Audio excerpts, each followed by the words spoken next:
Hello, friends. Welcome to episode 9, the penultimate episode of our series on Christian Zionism. So far in the series, we had conversations with Christian scholars, academics, and experts on Christian Zionism. But here, as we wrap up the series, I thought it would be really good and helpful to bring in a Jewish voice to reflect on Christian Zionism with us. And I couldn't think of anyone better here to bring to this conversation than Rabbi Brant Rosen, which is really exciting because I'm a big fan of him. So Rabbi Brant is a reconstructionist Jew and the rabbi of Tzedek Chicago synagogue in Chicago. He's a vocal activist for justice and human rights, and especially in Palestine and Israel. After publicly wrestling with his relationship to Israel and openly questioning his lifelong commitment to Zionism, the rabbi became a prominent Jewish presence in the Palestine Solidarity Movement and co-founded the Jewish Voice for Peace Rabbinical Council. He has also written numerous essays on antisemitism, on Judaism, on reclaiming Judaism from Zionism, which is really necessary. Check out some of the links in the show notes below. He has also written a number of beautiful and powerful poems on Gaza and the war. And it was really special in this conversation that he recited a couple of these poems for us as well.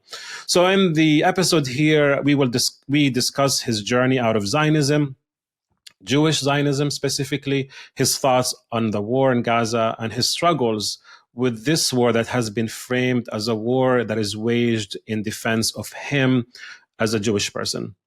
And then we, as you can expect, we discuss Christian Zionism and the problems that he sees as a Jewish person and as a rabbi with this sort of problematic and harmful Christian support for the Jewish people and for the state of Israel. Also notice that we recorded this episode before the ceasefire in Gaza, so some of the things we mention in the conversation is a bit outdated here. Now, for our Patreon supporters, we continue the conversation and we discuss anti-Semitism and the weaponization of anti-Semitism to silence any voice of dissent and critique of the state of Israel and its policies against the Palestinians. Also, before we go to the conversation itself, I want to let you know that the final episode of the series, the finale of the series, episode 10, will be live streamed for us on YouTube on February 4th, where I will be joined by my co-host, Jen, to reflect on the series and also answer questions live from the audience, from you. So make sure to subscribe to our channel on YouTube and join us for this live recording of the series finale. So without further ado, here's my conversation with the one and only Rabbi Brant Rosen.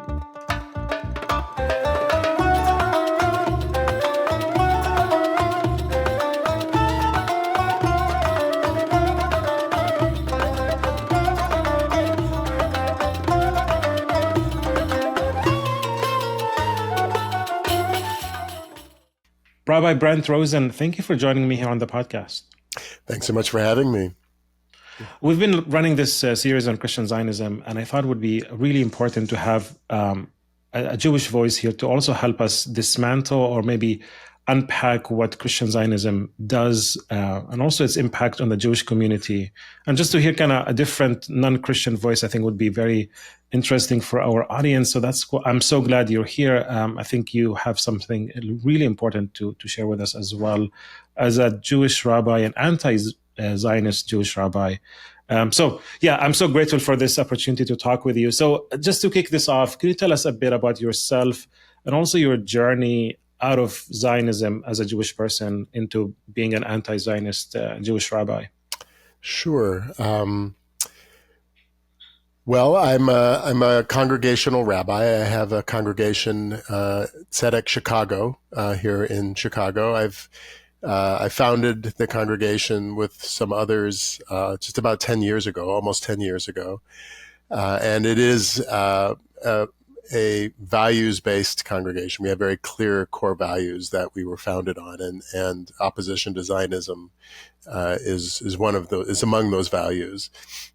Before that, I was for 16 years at another congregation in Evanston, which is a suburb of Chicago, at a congregation called Jewish Reconstructionist Congregation, which is in the Reconstructionist denomination of Judaism, of which I'm a part. I went to the Reconstructionist Rabbinical College and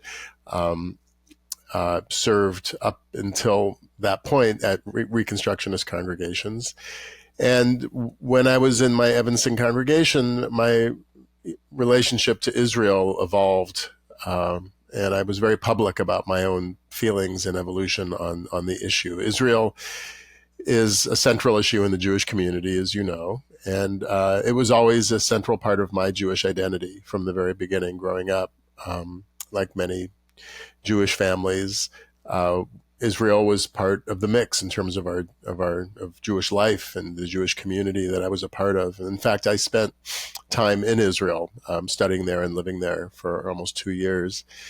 So I identified as a Zionist for most of my adult life. I would have positioned myself on the left edge of Zionism, what I would have called then a liberal Zionist, although I think that's a term that's problematic, which we can talk about.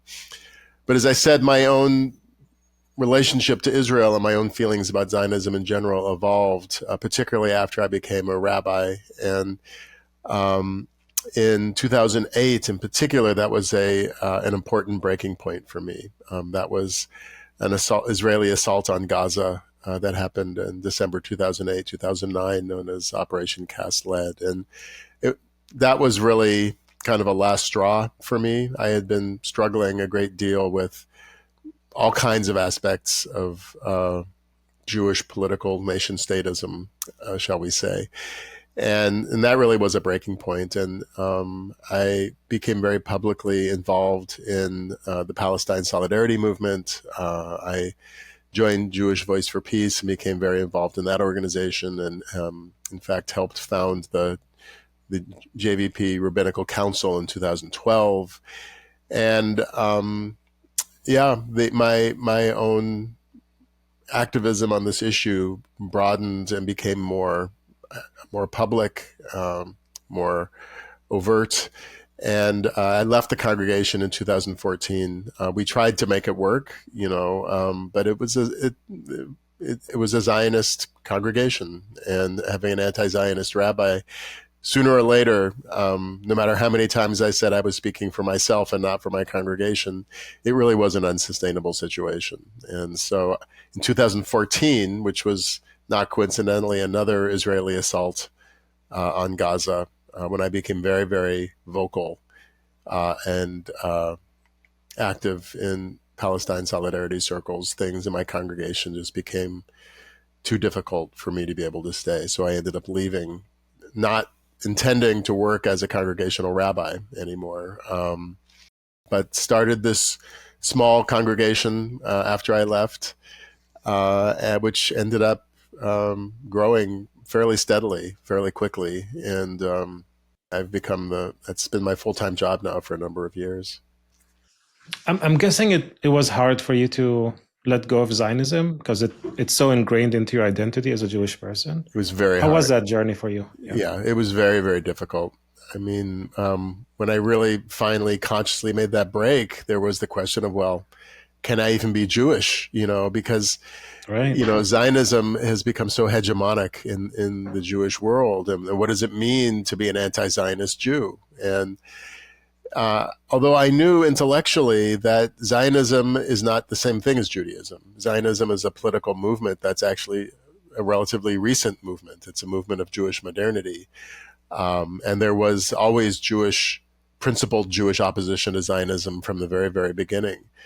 And so as painful as it was, it was painful on a personal level because I have friends and family in Israel, and also friends and colleagues who I've lost over this issue here in my home community. So yes, it was painful, but it was also liberating in many ways, because I always struggled with the concept of Jewish nation statism. I always struggled with the circumstances of Israel's birth and its dispossession and ethnic cleansing of Palestinians in order to make way for a Jewish state. And I struggled with the increasingly clear apartheid that was Israel was establishing, because it was a nation founded on the identity of one particular group of people. And when there are millions of others who aren't part of that group, that is always going to be a problem. They are always going to be a problem. Friends, if you're enjoying this episode and want to support Across the Divide, consider supporting the work we're doing here through our Patreon page at patreon.com/acrossthedivide. By becoming a monthly supporter, you'll gain access to unpublished content and other exclusive benefits. Again, the link is patreon.com/acrossthedivide. Thank you, and back to the episode. Yeah, you're anticipating my question, which is why would you want to leave Zionism? I think you answer that by imposing rather than realizing that the Palestinian suffering exists, right? Otherwise, there's what's wrong with Zionism, right? As a nationalist idea, an ideology that brings prosperity, security to Jewish people, it is a good thing, but that cannot exist without the Palestinians, right? Right. I was educated, like many Jews, to look at Zionism and the founding of the State of Israel as this redemptive, historic moment, and that Zionism was the national liberation movement of the Jewish people. The national anthem, Hatikva, of Israel includes the lines "Lihiot am chofshi be'artzenu," to be a free people in our own land, and that is the central mythic notion of this narrative, and it goes very, very deep, And what I didn't learn in Hebrew school and was not part of my enculturation in this narrative was that hundreds of thousands of Palestinians had to be expelled in order to make way for this Jewish state. And it's very, very complicated because, Israel was founded after the Holocaust, and there were some refugees who other nations would not accept, including the United States. But it's also true that creating a state on the backs of another people and expelling them to make way for this state and not allowing them to return to their homes was not the answer. And as we see today, decades later, it's only become worse. Right. And that you cannot have safety while you oppress others. Like those shouldn't be together. Like your people's safety should not come at the expense of someone else's safety. Absolutely. Yeah, makes sense. And we had Rabbi Alyssa Wise on the podcast previously, and she did mention to me, which was very eye-opening for me, the violence of Zionism, that you had, like, in her mind or in her education, that you had to be a Zionist to be a good Jew, and that Zionism is so violent that for her to escape out of Zionism was this kind of existential kind of crisis of self, because you're denying yourself in many ways. And that's why many Zionists would call anti-Zionist Jews as, self-hating Jews, because you're rejecting your identity, in their minds at least, right? Like you're rejecting what it means to be a Jewish person. And I guess you're saying here, like, no, I'm actually finding my Judaism through rejecting Zionism, right? Yes, I think that's a very good way to put it. I think there are many ways in which the State of Israel and Zionism have become so fused with our sense of what it means to be Jewish that it becomes difficult to know where one starts and the other stops. There's so many examples I could give. That in synagogues, the Israeli flag is on the bima. This is the central focal point of Jewish worship. We're literally praying toward a national symbol. Even the word Yisrael, which is an old Jewish word that comes from the Torah. It literally refers to the Jewish people. It literally means to wrestle with God. It's a very important part of our self-image and our culture of struggle and debate and wrestling with what it means to be Jewish, but also to be human. And in 1948, it became the name of a settler colonial state. And so most people in the world associate that word with one thing only.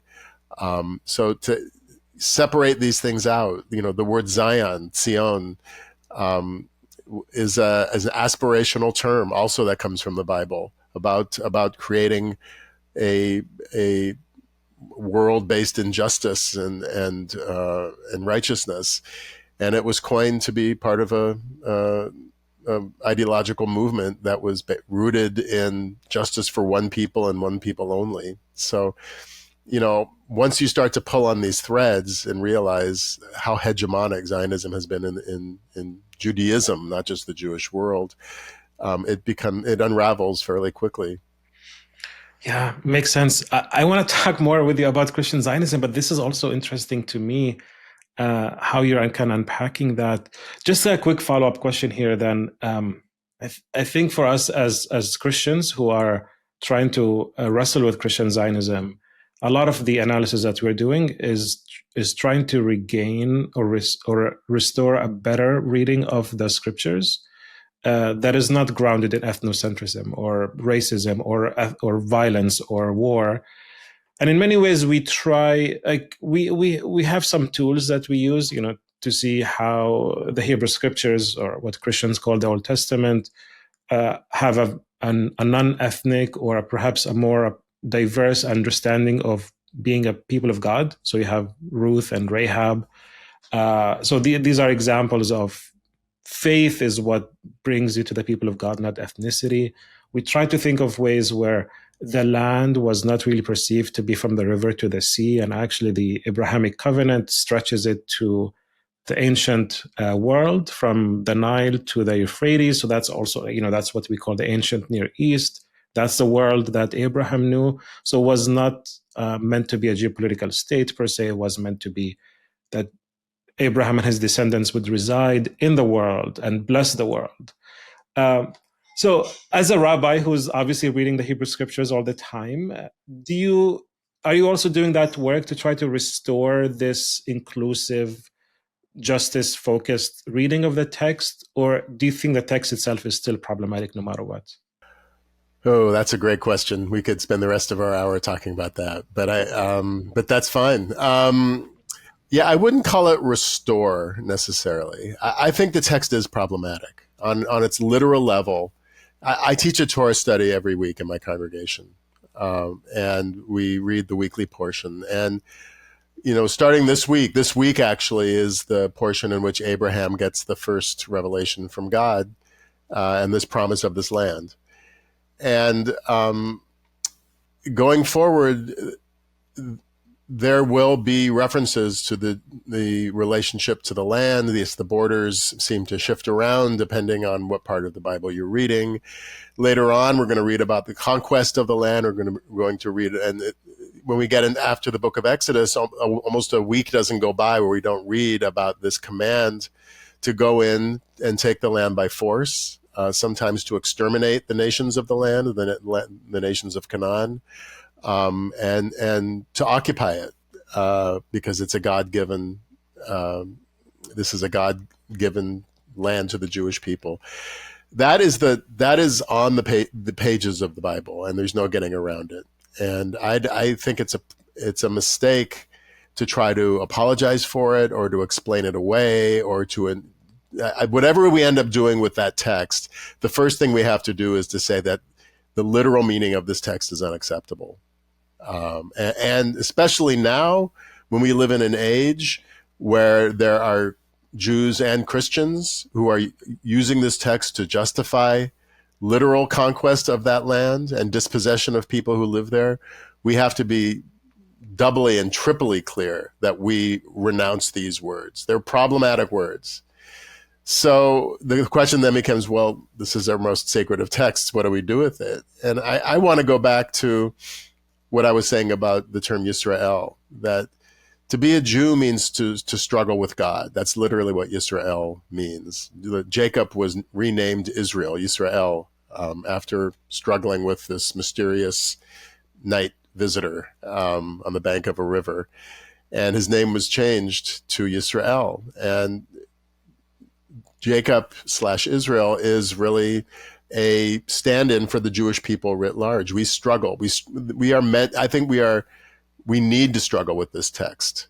We need to call it out. We need to compare it against other texts. You mentioned the Book of Ruth, by the way, which has a decidedly different attitude toward land and toward relationships between nations. It also has a very different attitude toward the patriarchy, because the Bible is a incorrigibly patriarchal text. So there are multiple voices in this text that are struggling with each other. And we need to engage in that struggle. We need to read it and struggle with it. And in those tension points is perhaps where the true Torah resides. But I've always been resistant to trying to either explain it away, to ignore it and say, let's read this part, not that part, because this part is nicer. And certainly to read it literally, which Jews have never done. We've always had hermeneutics. We've always had interpretive ways of trying to deal with the text on its own terms.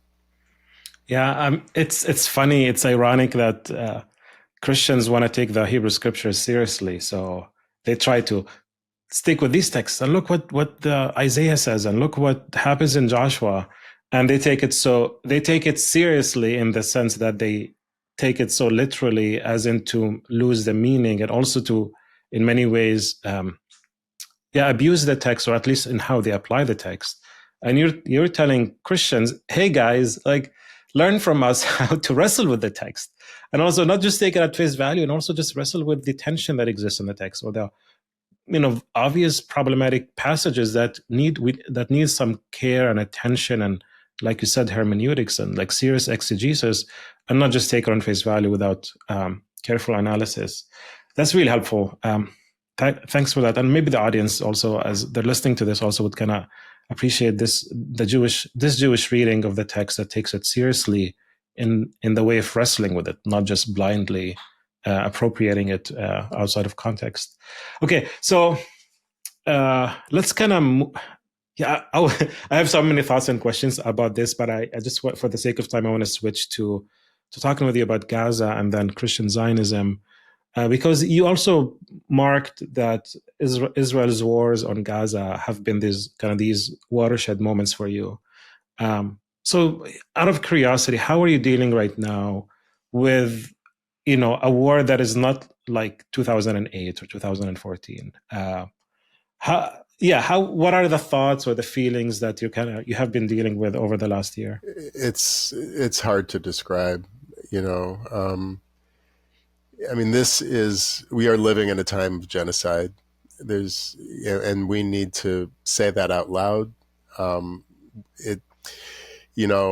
Just today came the news that the Israeli military is not going to allow the people of northern Gaza to return to their homes, which basically means they've ethnically cleansed northern Gaza, which we all knew was going to happen. And they're doing it with impunity. They're doing it with American support and weapons. And as a Jew, that this is being done in my name, and as a human being, as a person of conscience, it is a source of huge anguish. I'll also say that it's the logical end product of Zionism, and early in this genocide, back in December of 2023, my congregation, the board of my congregation, released a statement in which we said precisely that what we are watching is the logical end game of an ideology and a movement that is seeking to create a Jewish state in historic Palestine. The only way a Jewish majority state can happen is if those who are not Jewish are dealt with. That was the case with the Nakba in 1948. It's been going on ever since. And as horrifying and as unthinkable as this is, it's also makes perfect sense, and the truly chilling thing about it is that we are just watching it happen and allowing it to happen. The world is watching and doing absolutely nothing. In fact, in many cases, aiding and abetting. And it's very, very difficult for me as a Jew and a person of conscience to say how I truly feel about what's going on. I'll also say that, when I left my former congregation, I worked for 5 years for the American Friends Service Committee, which is a Quaker peace and justice organization. And it's an international organization. And I had the opportunity to visit Gaza in 2017 because AFSC had a program there. And I spent time with the staff in Gaza, from the north to the south. We traveled through there. We met many people. I made many friends. And so since that time, I've had a personal connection as well. And it's just very difficult to put into words how I'm feeling in this moment. Okay. I mean, you have a personal connection with the people of Gaza, which I also as well have some friends, and a few of my friends, 2 of my friends were killed as well. And I think that's kind of what makes it even so harder for me is these are like family and friends, and they have become more dear to me because of all of this. So, yeah. So how does your faith sustain you? Like you said that this is done in your name as a Jewish person. Like, how do you find the language or the thoughts to actually process this and use your faith as a way to heal you from this kind of, like, it's not just a war out there. It's done in your name, as in the name of protecting Jewish people or the Jewish state. How does it work for you? Yeah. I mean, in many ways, I'm in a good place that in terms of my positionality here, because I'm the rabbi of an anti-Zionist congregation, and I can speak unabashedly, and we can speak unabashedly. My congregation is a very active part of the Palestine solidarity movement. I have in Chicago and nationally deep relationships with Palestinians in this movement, and so I can really speak my conscience unabashedly and without fear. I have many colleagues in the Jewish community who are not in that position. Some of whom may share my politics, but are silenced because they serve Zionist congregations or work for organizations where they know they would lose their jobs, and in some cases have, for speaking out. So, my understanding of the sacred Jewish imperative is that you speak out against injustice. And this is not the first time we've seen injustice in the world. This is injustice, yes, that's being perpetrated by a Jewish state, so-called. And that is something that's relatively new. But the basic principle is the same. You don't stay silent. In a time of genocide, you don't stay silent. In a time of atrocity, you don't stay silent. Being part of this movement is what sustains me. And, whatever anguish or pain I feel is nothing compared to what the Palestinian people are going through right now. And that's also a really important perspective for me. Yeah. Yeah. So one way, you didn't mention this, but one way you have been dealing with this is through poetry. And there's a number of poems that you have written since the war broke out. And I wonder if you could now help us kind of process through all of that. And maybe if you can read for us one of your poems. So this is from the website prayersforgaza.com. And he wrote this poem, Il Ma'ale Rachamim, which is, I think I butchered the Hebrew pronunciation, but God full of compassion or thereabouts. And this is a poem. This is a prayer that is used for the soul of the dead, the person who dies. This is kind of prayed over that person. So if you don't mind, could you just maybe introduce that liturgy or that prayer to us, and then if you can read it for us, would be beautiful. Would be good. Sure. Yes, actually, the El Male Rachamim for Gaza that I wrote, I actually wrote several years ago during a different military onslaught on Gaza, and I've written a number of new prayers in the more current moment as well that I've put on a website. I've really enjoyed writing liturgy for many years, and as a congregational rabbi, it comes very naturally to me. I write prayers that I want to be able to use, Right. and in moments where I feel like sometimes writing an angry blog post or op-ed doesn't quite get to the heart tweeting, of it, tweeting or it, tweeting right? something, yeah. But prayer gets to the heart of the matter much more quickly. And so the El Malei Rachamim is a memorial prayer that's said for the dead. It's a Jewish prayer that is said specifically. It's typically offered at funerals for individuals who have died, for loved ones, and also on holidays known as Yizkor. Major holidays always have in Jewish tradition have a section of the holiday known as Yizkor, where we offer prayers of memory, including El Malei Rachamim. And this was a prayer that I offered. I believe I wrote it in 2021. Okay, so during that war. During that war, it was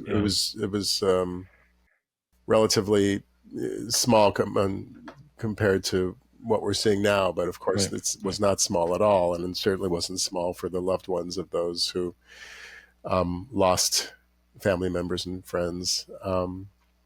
But I'd be happy to read it and say a little bit about it. El Malei Rachamim, Shochen Bamromim, Hamitzei Menucha Nechona, Tachat Kanfei Hashchina. O God, filled with compassion, whose loving presence ever surrounds us, bring perfect rest to those who have been killed without pity in Gaza, in refugee camps, in apartments, in homes that provided no sanctuary, as they worked, as they slept, as they sat down to share meals together, as they fled from the overpowering might of rockets and bombs from above.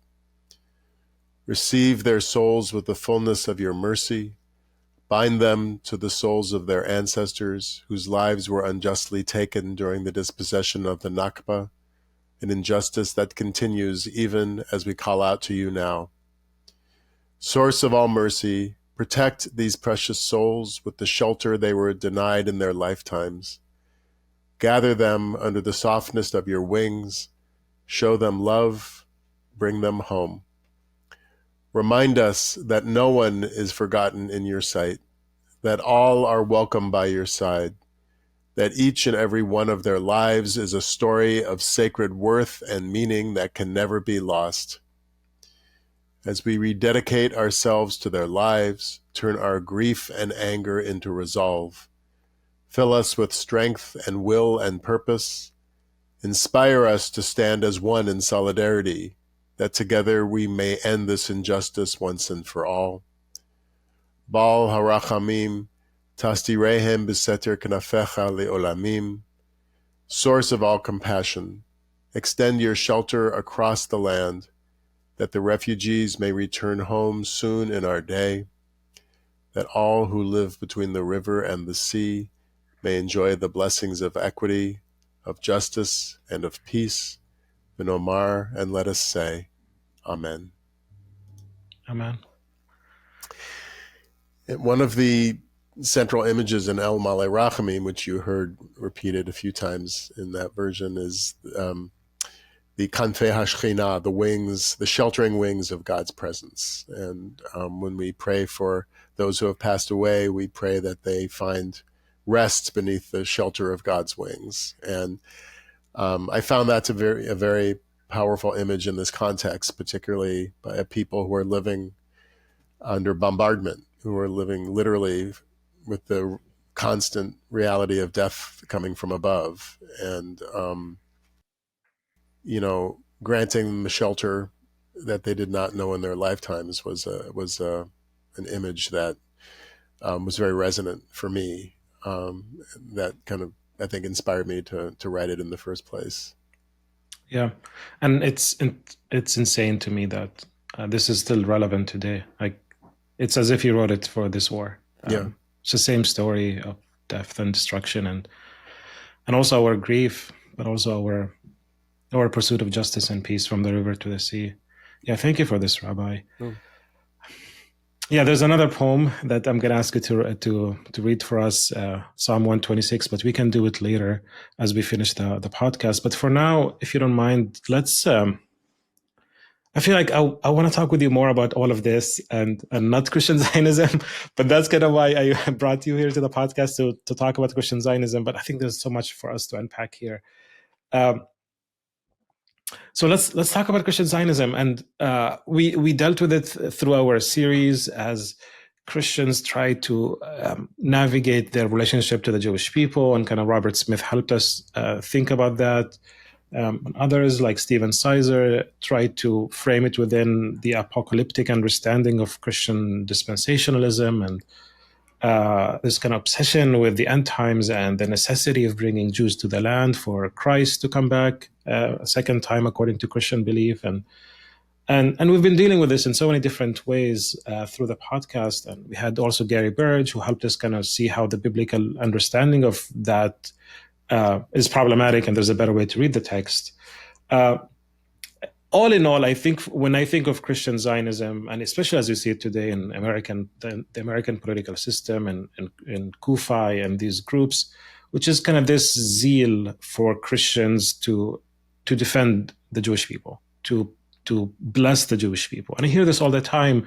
Genesis 12:3 is one of those verses that is always repeated. We need to bless Israel so that we can be blessed. A lot of it is problematic, right? Because you're blessing Israel or the Jewish people. Also, it's a really bad reading of the text. The text doesn't say this. It talks about Abraham and talking about Abraham living among people and that he would be blessed among the people and those who would bless him within the people there. But anyway, it's a problematic way to read the text because you're saying that I want to bless Jewish people so that I can get something out of it, which is like, if there's nothing better that tells you about kind of this obsession with power and benefit. Like, I'm loving you because I'm going to take something out of it. So problematic. And actually, I think I'm getting digressed here, but in a conversation I had on the side with Robert Smith, he just made this comment to me that there's no formulation of Christian Zionism that is actually ethical, that is actually doing it for the good of someone else. They're doing it for their own good, and they're doing it at the expense of the Palestinians. Anyway, putting my commentary aside, Zionism, Christian Zionism as Christian support for the Jewish people and protection, on its own, it seems like a good idea. Yeah, so why don't you want Christians to bless the Jewish people? Like, what's the problem you find in that political or religious position? Well, I mean, I think as a Jewish person, when I look at the history of the Jewish people living under Christendom, and the relationship of Christian rulers toward the Jewish people throughout Europe over the centuries, there's already there's plenty of reason to be suspicious of Christian motives toward the Jewish people, and these professions of quote unquote love for the Jewish people, this philo-Semitism as it's sometimes called, is on its. If you know anything about the history of Jews under Christians, to be suspicious about motivations. That's the first thing. And you've heard from some incredible experts on Christian Zionism. So I won't go into detail about the history of it because I'm sure you've already heard from people who can do that much more ably than I. But what I would say as a Jewish person is that this millenarian movement, in other words, this movement that seeks to bring around the second coming of the Messiah, and this particular apocalyptic vision that is expressed through this theology, in other words, that the return, the or quote unquote restoration of Jews to their land will presage the second coming and this apocalyptic moment in which all will recognize Jesus as Messiah, and those who do not will burn in the apocalypse, presumably the Jewish people among them. So it's not even hard on its face to look at this theology and see that there is no love for the Jews at all involved here. Jews, as ever, are being objectified. They're being instrumentalized for Christian purposes, and that's always been the relationship. Anti-Semitism is a Christian invention. I mean, it's something that we need to be clear about. What makes it even more complicated is that there are Jewish Zionists who are entering into this Faustian bargain with Christian Zionists because it's politically advantageous for them to do so. Christian Zionists from the very beginning, and now I'm talking about like the 17th, 18th century, going into the 19th century when the political Zionist movement was founded. From the very beginning, in order for political Zionism to gain any kind of foothold, they needed to find allies where they could. And that included Christian Zionists. Theodor Herzl, who was the father of the political Zionist movement, was very close to this Christian Zionist figure in Britain named William Heckler, who you may have learned about in one of your previous podcasts.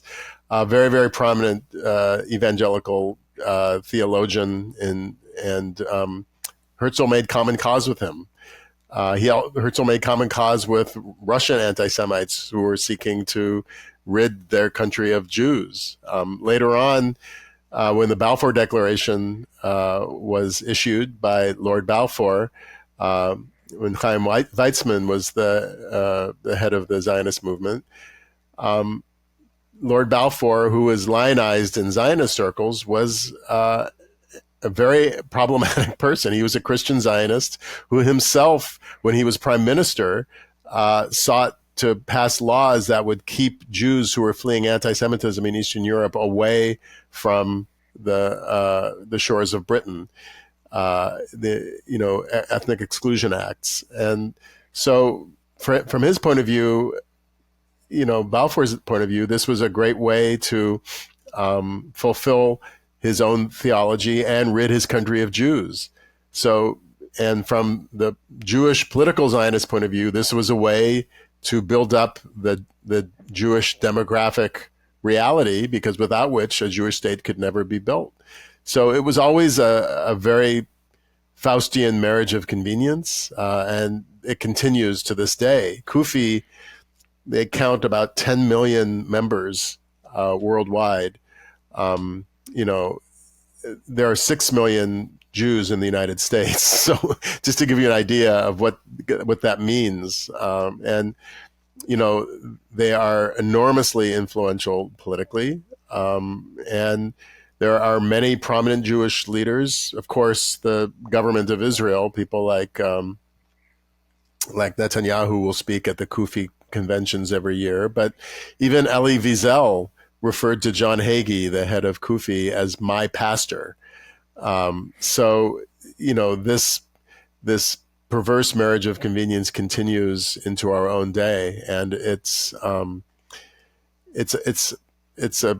fatal relationship, and we need to expose it for what it is. It has nothing to do with theology at its best. It has to do with political expediency at its worst. Yeah, and we can see this also happen moving forward. Now that Trump is back in office, and now you just mentioned the Israeli plan to ethnically cleanse northern Gaza. This is a very dangerous time we're in, because this is what the Christian Zionists want now, and they're going to keep supporting this. And Netanyahu loves this, and he knows he's not going to get pushback from the Democrats anymore. So he could annex the West Bank, he could push the Palestinians out of Gaza, and he's not going to get any pushback because the Christian Zionists would not dare to do it because they need to be blessed. So therefore they have to. Well, in the first Trump administration, Mike Pence himself, the vice president, was a Christian Zionist. So in terms of proximity to power, Mike Pompeo, the Secretary of State. So So I have no doubt that he's going to appoint cabinet level positions to Christian Zionists who will be able to institute some of these things very, very quickly. I mean, you point out the anti-Semitic roots of Christian Zionism, which I think it's obvious there, and also the apocalyptic ones where Jews would be killed, and that's okay because some of them would be saved, but Christ comes back, so that's fine. But then, as a political movement, how do you maintain? Like, I think you mentioned this when you said that it uses the Jewish people for something else. It's like a means to an end. But then the people who are saying, "Hey, we're going to give money to support Jewish settlement in the land and all that stuff," that's in itself isn't that's a good thing, right? For many Jewish people, obviously, I'm being here the antagonist here to you, but which I don't believe what I'm saying. But for many Jews would say, well, this makes sense that we would want to work with the Christian people, with Christians, because they're giving us funds, they're supporting us in government. So it shows on its face value that this is a good thing for the Jewish people. It gives them protection because otherwise they would be under threat. So, I mean, is there any kind of validity to Christians trying to protect Jewish people and make sure that Israel is going to stay safe and so on? No. I mean, and you said it. You said it yourself before that this is a vision of safety and security that's very exclusive to one particular group of people or one particular community and its allies. This is a zero-sum approach to security that's based on the dispossession of another people. It's based on what is now the largest refugee population in the world, which is now being currently under genocide. That's not a recipe for safety for anyone. Certainly not for Palestinians, but not for anyone who lives in the region where there's a regional war that's already starting to break out. Those of us who consider ourselves people of faith, and if we want to really create multi-faith movements, they need to be rooted in the ethic of solidarity, of the basic humanity and divinity of every single human being, and not some over others, and not some people's safety at the expense of others, but of collective liberation for all. Those are the only values that we need to lift up when it comes to building interfaith coalitions. Otherwise, these are coalitions based on the privilege of some over others. Yeah, I mean, it's fundamentally an immoral position because it discounts and dehumanizes the Palestinians, and they don't really matter. And that's kind of the thing, and that's kind of what also the scriptures. That's how the scriptures also is impacting some of this thinking, because these other nations in the land were quickly dismissed in the text, right? They're only an obstacle in God's way to fulfill His promises to the Jewish people, and we can dispense with them. And hence, Netanyahu would mention the Amalekites, right? So, in Christian Zionism works within that paradigm that the native, the Palestinians in this case, are just like the Amalekites. They do not count. They're not really significant. They're not really fully human, who deserve our attention and our, protection. And, when you look at the rise of Christian nationalism in general, in this country in particular, we're not only talking about the Palestinians, we're talking about LGBT people, we're talking about immigrants, we're talking about trans people, we're talking about whole categories of people who are dehumanized and who don't count. And again, it's a religious vision of exclusion and victimization and scapegoating. And yes, you can find chapter and verse to justify what you do, but that doesn't make it right. Doesn't make it moral. Reading, cherry picking literal verses to suit your own political purposes. I mean, it's a time-honored approach, but it has nothing to do with real spirituality, I would argue. Yeah, I mean, and we know how the scriptures were used to justify all kinds of evil against all kinds of people. So then if Christians are to support the Jewish people, like what would that look like? Because you're telling us that philo-Semitism, this kind of love for the Jewish people, is, and you didn't say this, but I'm going to say it. It's just basically the flip side of anti-Semitism. It continues within the same framework of othering Jewish people, as in considering them to be different. So that's what anti-Semitism does, and that's what people like people in Kufi would do. So what does, you talked about this inter-religious kind of solidarity, which I want to talk with, because there's something beautiful about Jewish, Christian, Muslim solidarity together. But putting that aside for now, like, how can Christians do this well? Like, how can they care for the Jewish people well? As a people, I suppose, but also as a state. But I think you find a problem with the state project. So how can Christians be loving, if you can use that language, towards the Jewish people today? I mean, I think it means relating to Jews as human beings and not as these objectified, instrumentalized, idealized images that they've inherited from their own traditions, whether they are whether it's rooted in Christian anti-Semitism of the past, whether it's rooted in guilt over Christian persecution of the Jews, and therefore some kind of sense of that we have to atone for Christian crimes against Jews by supporting the state of Israel.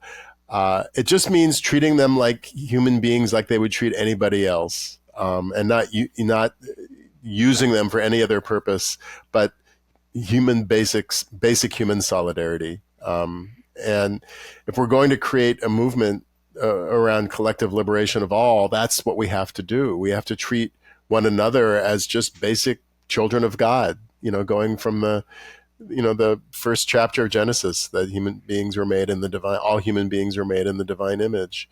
Right. Jews don't need any special dispensation, if you pardon the expression,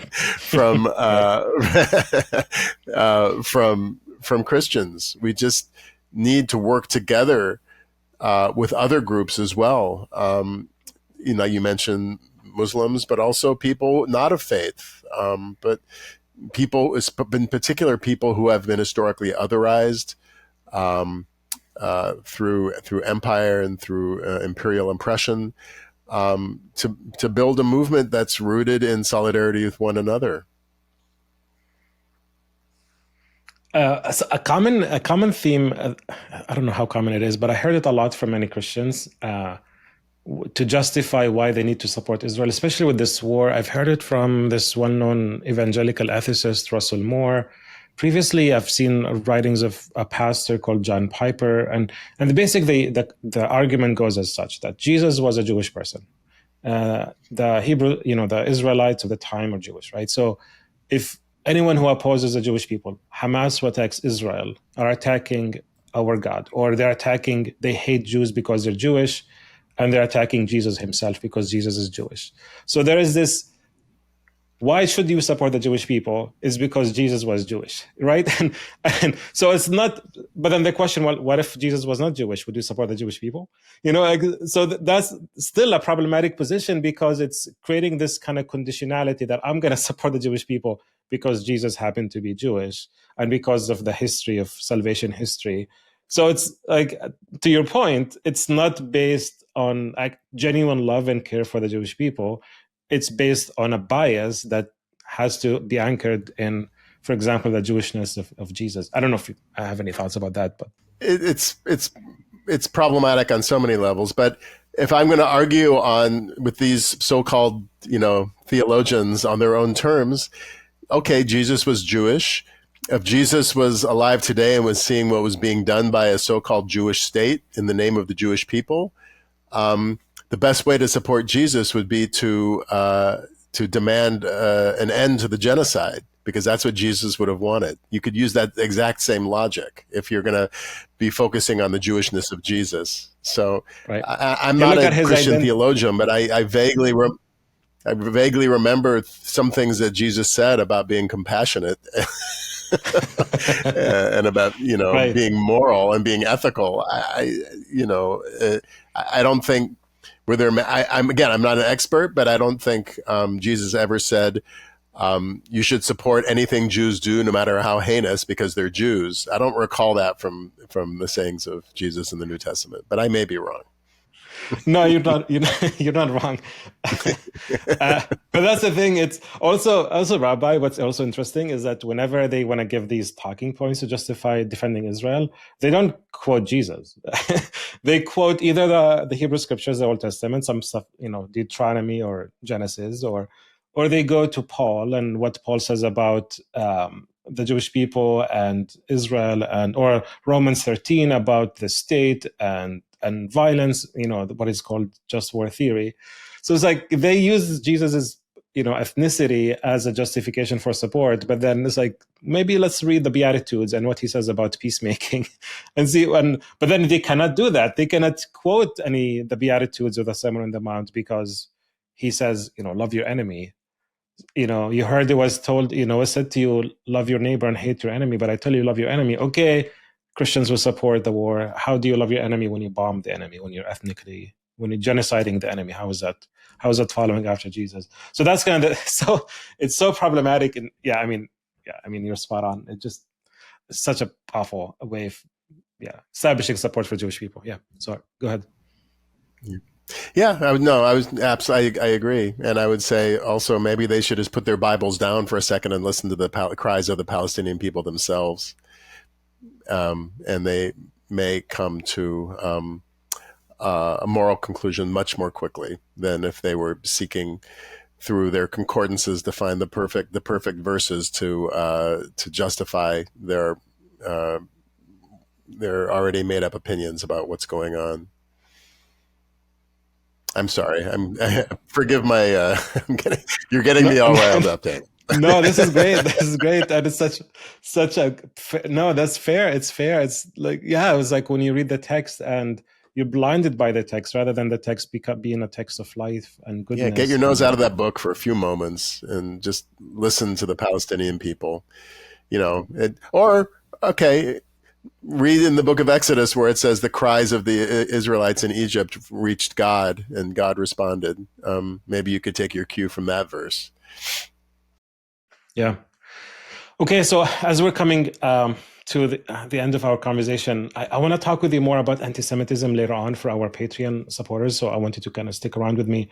But as we wrap this up, and especially in this moment where, Trump is in power now and who knows what's going to happen. And, the war is ongoing. We don't know if it's going to be over soon. Like you mentioned the interreligious and also solidarity with non-religious folks as well. And as a Jewish person who's been, doing the work with Muslims and Quakers and so many other people, how do we move forward from here?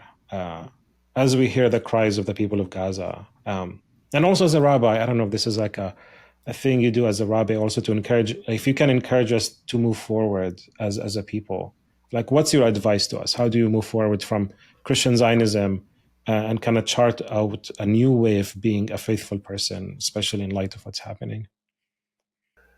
Yeah, I think we build a movement that is based on solidarity and lift up solidarity as the most sacrosanct value. And for Jews and Christians, we share a common text. As I mentioned before, human beings are made in the divine image.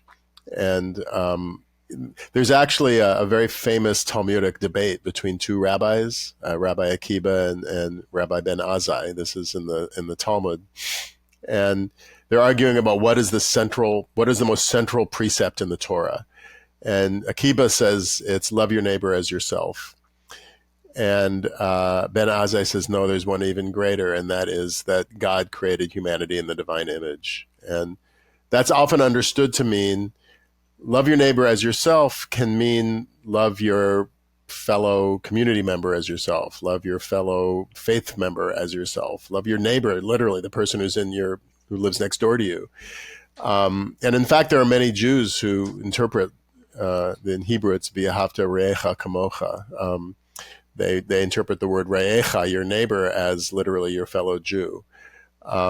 So that verse has the danger of being read in a very particularistic way. But Ben Azai says, no, there's a greater precept, which is that all human beings, every single human being, no matter what group they belong to, are all children of God, and that is the central precept in Torah. And I think that should be the central precept for all of us, whatever faith tradition we belong to, or if we belong to any at all, that every human being is of infinite worth and is of deserving of dignity and life as anybody else. And that has to be our guiding principle, above all else. It's Rabbi, it's here we are at this again. We are still saying the same thing over and over again. That's like the first chapter of the Bible, and we're still saying, "Hey, have you read the first chapter at least?" It's so sad that we are still have to do this. Still have to say, like, you have to love your neighbor. Yeah, sorry. No, we still haven't quite gotten it. You're absolutely right. Yeah. So before we wrap up, could you just give me, just humor me here and give us a second reading from your poems? This is a poem, I think, at least as it shows for me, you wrote this in June of this year, of 2024, and it's based on the Psalm 126, a song of ascent. And you wrote this poem for Gaza. So for Gaza, Psalm 126. So as we wrap this up, could you just read this poem for us? Sure. A song of ascent, far above the death and destruction. You will return. This nightmare will end, and you will return. Your mouths will be filled with laughter and joyous song when the missiles and bombs are silenced from the land, when the militarized walls and fences and checkpoints finally crumble into dust. No, it will not be a dream. You will return from this exile, flowing back like water springing up from the barren, parched desert. Those who sowed with tears will reap with song. Listen carefully, and you will hear it even now. A glorious ascending melody, guiding your steps, coaxing you back, beckoning you home. Amen. Let it be so. Yes. Thank you. Thank you, Rabbi. Really appreciate your voice. I think your perspective, you're grounding your faith and your activism in this sense of shared humanity and solidarity is very powerful and so needed for us. So grateful for the time you've given us. Thank you so much. I'm honored to be here. Thank you for the conversation. Thanks for tuning in to this episode of Across the Divide. We are so grateful for your support and interest. The hosts of this podcast are Daniel Banura, Jennifer Madrand, and myself, Abir Shhali. Salim Anfous is our producer. Our theme music is composed by Charlie Rishmawi. To help sustain the work of this podcast, please consider becoming a financial supporter of Across the Divide. Any donation amount makes a difference, and with a donation of as little as $5 a month, you will gain access to exclusive supporter-only content. Go to patreon.com/acrossthedivide to learn more and donate. For any feedback or suggestions, connect with us on Instagram at Across the Divide Podcast. Until next time, stay curious, stay passionate, stay engaged, and join us again on Across the Divide.